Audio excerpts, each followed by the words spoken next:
여러분 안녕하세요. Y경영연구소 연구소TV입니다. 오늘은 3월 정책자금 직접대출에 대해서 언제부터 신청 접수가 시작되나 궁금해하시는 소상공인 여러분들이 계실 것 같아서 영상을 준비했습니다. 당초 소진공에서 3월 정책자금 직접대출 가운데 혁신성장 촉진자금에 대해서 팝업창을 통해 3월 11일 월요일부터 접수 예정이라고 했다가 무슨 연유에서인지 다시 3월 18일에 신청 접수를 받는다는 팝업창이 이렇게 떴습니다. 그래서 제 예상에는 다음 주 말쯤에 정식으로 소상공인 정책자금 사이트를 통해서 안내 공고문이 뜰 거라고 예상이 됩니다. 여러분도 잘 아시다시피 정책자금 직접대출은 총 4가지 유형이 있죠. 즉 혁신성장 촉진자금, 민간투자 연계형 매칭융자, 그리고 제도전 특별자금, 저신용 소상공인 자금인데요. 이 가운데 민간투자연계형 매칭융자와 제도전 특별자금 같은 경우는 상시 접수로 이렇게 변경이 돼서 진행 중에 있습니다. 그리고 저신용 소상공인 자금 같은 경우에는 지난 2월 26일부터 계속해서 현재 신청 접수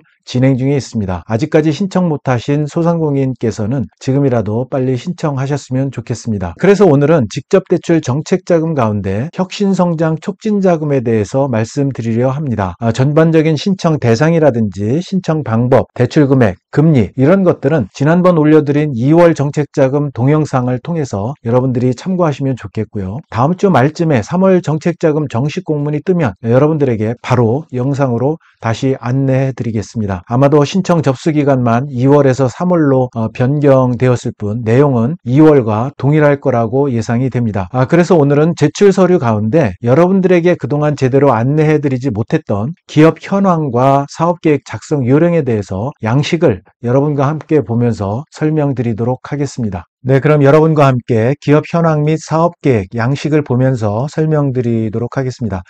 먼저 유의사항이 있습니다. 여러분, 이 기업 현황 및 사업계획을 작성을 할 때 이 자료는 평가의 기초자료가 됩니다. 그래서 사실대로 정확하게 여러분들이 작성을 해주셔야 되는데요. 만약에 제3자의 부당개입, 브로커죠. 이런 3자의 부당개입이나 허위자료 제출을 하는 부정한 방법으로 정책자금 대출을 신청하는 경우에는 여러 가지 불이익이 있습니다. 대출이 제한될 수도 있고 관련 대출금을 회수 당할 수도 있습니다. 그래서 정확하게 작성을 해주셔야 됩니다. 그럼 양식을 보겠습니다. 먼저 업체명을 보시면 이 업체명에는 상호 전부를 기재하시면 되고요. 이 대표자란에는 여러분 대표를 이름을 작성하시면 됩니다. 설립일자 같은 경우에는 법인 같은 경우에는 법인 등기사항 전부증명서상의 설립 연월일을 작성하시면 되고요.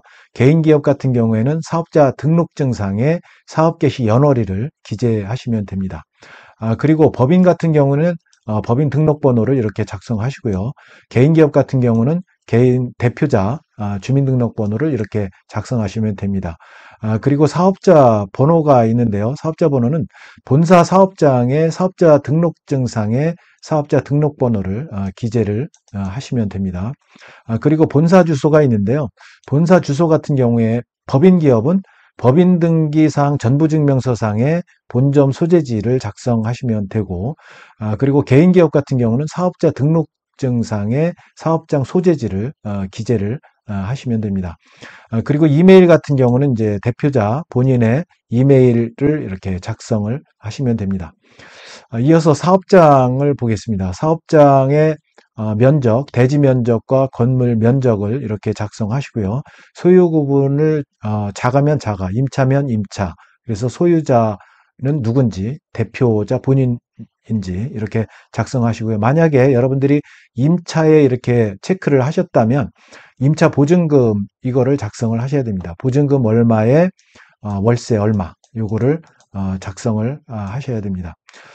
그리고 생산 방식이 있는데요. 생산 방식은 당사가 제조를 얼마 하는지 몇 퍼센트, 그리고 외주 가공 몇 퍼센트, 주문 생산 몇 퍼센트, 시장 생산 몇 퍼센트 이렇게 작성하시면 되고, 가동 상황은 월 평균 며칠을 가동하는지, 그리고 일일 평균 얼마나 이렇게 가동을 하는지, 가동률은 몇 퍼센트 작성을 하시면 되고요.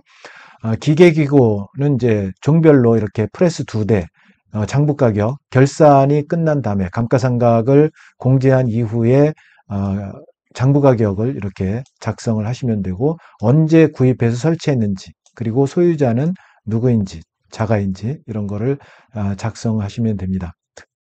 그리고 회사 연역을 작성을 하실 때는 설립일이라든지 상호, 대표자 변경, 법인 전환, 자본 증자 내역이 있는지, 사업장, 공장 이전 이런 것들이 있으면 이런 내용을 여러분들이 작성을 하시면 됩니다. 그래서 법인 기업 같은 경우에는 증자 등기 후에 이루어진 증자분, 유무상이 있겠죠. 이런 거를 포함해서 작성을 하시면 됩니다. 자, 경영진을 작성을 합니다. 경영진은 대표자와 실제 경영자를 제외하고 기재한다고 되어 있는데요. 법인 같은 경우에는 최근 법인 등기사항 전부증명서에 의해서 대표이사를 제외하고 이사와 감사 순으로 이렇게 기재를 하시면 됩니다. 개인 같은 경우는 앞서 얘기했듯이 대표자와 실제 경영자를 제외하고 작성을 하시면 됩니다. 그 다음에 실제 근속 연수 그리고 주요 경력을 이렇게 작성하시면 되고요. 대표자 자신의 이력을 이렇게 또 작성을 하셔야 되는데요. 공동대표가 있다. 그리고 실제 경영자가 있다라고 하면 표를 복사해서 추가 작성하셔도 됩니다. 그래서 대표자의 이름, 최종 학력, 전공, 그리고 주요 경력, 언제부터 언제까지, 어디서 근무했고, 근무처는 어디고, 업종은 어떤 업종을 했고, 최종 지구인은 뭐였는지 이런 거 작성을 하시면 됩니다. 기간 이렇게 작성하시면 되고요. 동업계 종사기간 같은 경우는 동사를 포함해서 동일 업종에서 실제로 근무한 연수를 기재를 하시면 됩니다. 그리고 매출 현황이 있습니다. 매출 현황 최근 3개년 실적 향후 계획을 작성하시면 되는데요. 2021년부터 2023년까지 총 매출액을 이렇게 100만 원 단위로 작성을 하시면 되고요. 만약에 수출이 있다. 그러면 수출을 회화로 이렇게 작성을 하시면 됩니다. 그리고 금년도 1월 현재 어느 정도 되고 연간 예상이 이제 이 정도 된다라는 거를 이제 작성을 하시고 그리고 내년, 후년 계속해서 예상, 매출 실적 예상을 이렇게 작성을 하시고 수출 같은 경우에도 외화로 이렇게 표시를 해서 여러분들이 작성을 하시면 됩니다. 그리고 여섯 번째는 주요 거래처인데요. 주요 거래처는 이제 매입처가 있을 거고 매출처가 있을 겁니다. 그러면 두 개 다 매입처는 매입처대로 매출처는 매출처대로 거래 비중이 높은 순으로 이렇게 여러분들이 작성하셔야 되고 필요한 경우에는 별지를 사용해서 작성을 하시면 됩니다. 자, 주요 생산 제품이 있습니다. 상품 서비스를 작성을 하시는데요. 제품명, 금형이 있을 수 있고 그리고 여러분들이 혁신성장 촉진자금 같은 거를 받는 경우에는 대상이 수출을 한다거나 또 2년 연속 매출 10% 이상 신장한 그런 소상공인이라든지 스마트 공장을 도입했거나 도입 예정인 그런 소상공인 그리고 사회적 경제기업이라든지 강한 소상공인 이런 분들 로컬 크리에이터 이런 분들이 이제 지원 대상이 되는데 강한 소상공인 성장 지원 사업에 대해서 제가 얼마 전에 동영상을 올려드렸었습니다. 거기에서 이제 트랙원 같은 경우에는 뭐였죠? 라이프 스타일이라든지 로컬 브랜드, 100년 가게, 100년 소공인 이런 분들에게 이제 1억까지 이렇게 지원한다는 이야기를 드렸고요. 그 다음에 트랙 2에서는 온라인 셀러, 그죠? 쇼핑몰을 운영하는 경우에 최대 5천만 원까지 이렇게 지원한다고 말씀을 드렸는데요. 그것뿐만이 아니라 또 신기술을 도입해서 스마트 기술이죠. 스마트 기술을 도입해서 활용하는 소상공인, 예를 들어서 뭐 AI라든지 VR, 또 3D라든지 키오스크, 테이블 오더, 로봇, IoT 뭐 이런 것들을 도입해서 활용하는 그런 소상공인들이 있을 겁니다. 그런 분들은 그런 업종에 맞게 제품명을 여기에 매출 비중과 더불어서 써주시면 됩니다. 그래서 제품의 용도 특성, 상품 서비스, 앞서 얘기한 지원 대상, 여러분들 지원 대상 말씀을 드렸죠. 그런 지원 대상에 맞게 여러분들이 사용 용도와 주요 특징을 기재를 하시면 됩니다. 그리고 기술, 제품, 상품, 공간의 경쟁력, 이런 거를 써 주셔야 되는데 핵심 기술 내용 그리고 아무래도 이제 경쟁사가 있게 마련이죠. 어느 시장이든. 그래서 보유 기술의 독창성이라든지 뭐 지식재산권 같은 거 특허 낸 게 있다면 더 좋겠죠. 그런 차별적 요소가 뭔지 있는지 이런 것들 써주시면 되고 우리 당사의 품질, 가격 경쟁력이 경쟁사 대비 어느 정도 있다. 그리고 생산 공정의 자동화를 어느 정도 하고 작업 표준화 등을 이렇게 해서 생산 효율성을 높였다. 뭐 스마트 기술을 활용한다든지 또는 스마트 공장을 도입을 해서 이렇게 생산 효율을 이렇게 올리고 있고 또는 올릴 예정이다. 이런 것들을 작성을 하시면 되겠습니다. 그리고 보유 시설이라든지 설비 관리 활동, 제품 생산을 위한 전반적인 시설이 이렇게 적정하게 구비되어 있다. 이런 것들 어필을 하시면 될 것 같습니다.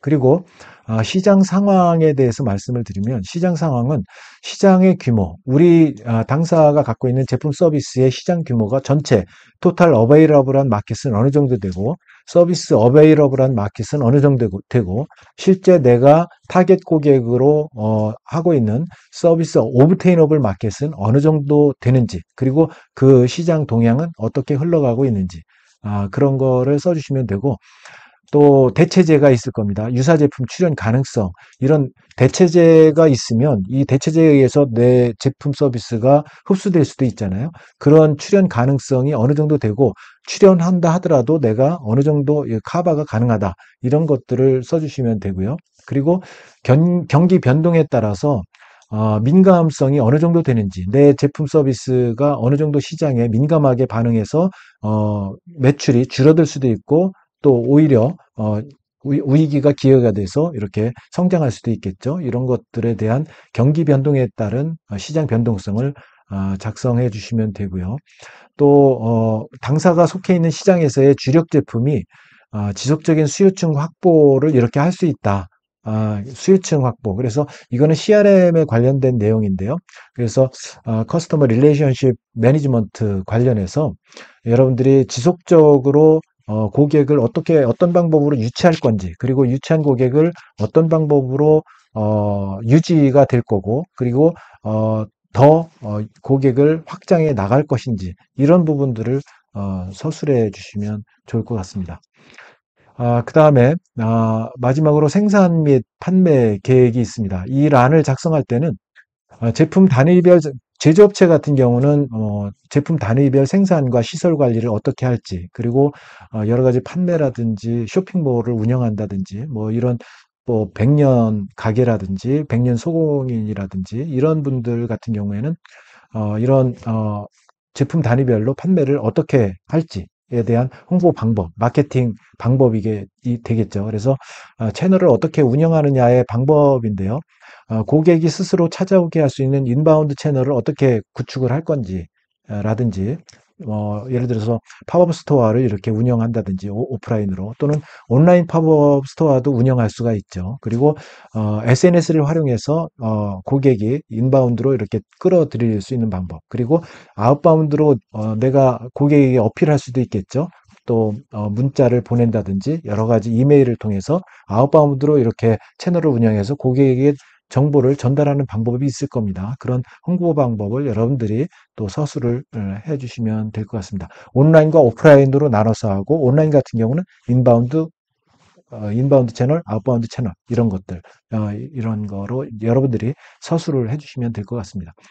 영업에 대한 단기, 중기, 장기적 계획을 수립하고 고객에 대한 모니터링 방안, 고객에 대해서 어떻게 모니터링을 해서 이거는 이제 시장에서의 주력 제품이 지속적인 수요층 확보를 어떻게 할 건지 요거하고 좀 맥을 같이 하는데요. 고객에 대한 모니터링을 어떻게 지속적으로 해서 내가 고객이 만족하는 그런 맞춤형 제품 서비스를 이렇게 제공할지에 대한 내용 이런 것들을 서술해 주시면 될 것 같습니다. 그리고 매출과 수익 전망을 어떻게 할지 그래서 구체적인 수주 계약이 있는 경우에 계약 내용을 기초로 해서 작성을 하고 여러분들이 예상 수주가 있다라고 하면 그 예상 수익 전망 이런 것들을 나름대로 근거 자료를 갖고 매출과 수익 전망을 이렇게 제시를 한다면 여러분들이 평가에서 높은 점수를 받고 혁신성장 촉진 자금을 받으실 수가 있습니다. 그래서 혁신성장 촉진 자금 같은 경우에는 일반형인 같은 경우에는 최대 1억까지, 그리고 1억은 이제 운전자금입니다. 그리고 시설자금 같은 경우는 5억까지 받을 수 있고요. 혁신형으로 여러분들이 만약에 선정이 됐다. 그럼 혁신형 같은 경우는 운전자금 최대 2억까지, 그리고 시설자금은 최대 10억까지 이렇게 받을 수 있는 자금이니까 여러분들 신청을 잘 하셔서 선정이 되셨으면 좋겠습니다. 보통 신청 기간을 월요일부터 시작하면 목요일에 끝나요. 그래서 4일 정도밖에 기간이 없기 때문에 지금 팝업창 뜬 거에 의하면 3월 18일 월요일부터 목요일까지 이렇게 진행될 것 같습니다. 그래서 실제 이제 다음 주 말쯤에 정식으로 공문이 뜨면 바로 제가 또 영상을 올려드리도록 하겠습니다. 자, 여기까지 오늘은 주로 사업 현황과 작성, 사업계획 작성 예시와 더불어서 작성 요령을 여러분들에게 설명을 드렸습니다. 내용이 마음에 드셨다면 구독, 좋아요 부탁드리겠습니다. 여러분, 감사합니다.